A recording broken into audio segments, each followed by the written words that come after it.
What's up, guys? Welcome back to the channel and another episode of PC Weekly News, including your weekly GeForce NOW news update. Don't forget to subscribe, thumbs up, or ring the bell if you haven't already. Let's start off this week very similar to last week, talking about Intel. And more importantly, last week was ARC GPUs, and this week's Project EndGame again, just like back in February. But we have a few quotes we can read this time because it looks like we're getting a little bit of more clarity as to what they were talking about. Intel is determined to lower the barriers that can sometimes make PC gaming difficult. Game compatibility issues, long download times, high performance variables, frequent patches and updates are just a few. Solving these requires investments and innovations in software technologies like cloud computing and global services. Project EndGame is a unified services layer that harnesses computer resources everywhere, cloud, edge, and your home to improve your gaming and non-gaming PC experiences. With Project EndGame, we can untether our users from their local hardware specs. Project EndGame is paving the roads for the next decade of real-time GPU experiences for Intel, with the goal of petaflops of compute accessibility at a few milliseconds latency. This will be available to public starting in Q2. Now, this is really interesting and looks a lot like what NVIDIA has been up to with GeForce NOW and their other endeavors, and we'll definitely be keeping an eye on Project EndGame. Moving over to Microsoft, they've announced that their API for direct storage is now available for Windows 11 and to developers. Microsoft has finally released this API, which is similar to what was on the Xbox Series X for fast loading times. Direct storage lets an NVMe SSD reach its full performance potential by allowing multiple I/O operations concurrently. Allows assets to be transferred directly to the GPU, leading to better efficiency. And this is a feature I've really been excited for, taking some pressure off of the CPU and the system resources, talking more directly to the GPU, and being able to do just more than the one in and out with your SSD is going to be a big time performance boost for Windows 11, hopefully for gaming.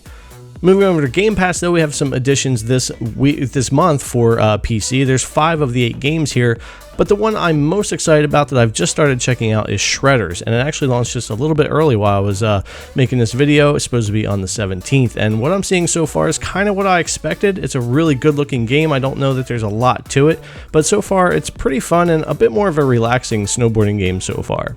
Now, we do have some PC changes on the app if you're an insider, and at the end of March it'll be available for everyone. Changes the navigation and puts a bar over on the side rather than those tabs at the top, and gives you a performance fit indicator as to whether or not your PC should run a game. So that's what we've got for Game Pass and Microsoft this month. Let's move over to our GeForce NOW news.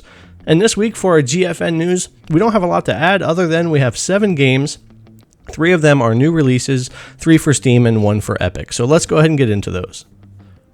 The first of our 7 games this week is a day and date for Steam, March 17th, 2022, and that's Monster Energy Supercross, the official video game 5.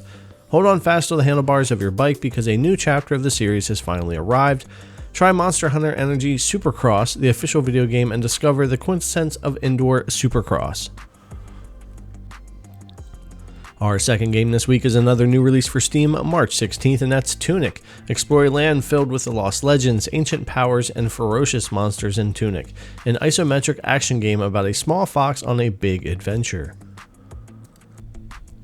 Next up, we have another new release for Steam and the Epic Games Store for March 18th, and that's Siberia, the World Before. Embark on a journey across continents and through time as you piece together the puzzle of a life.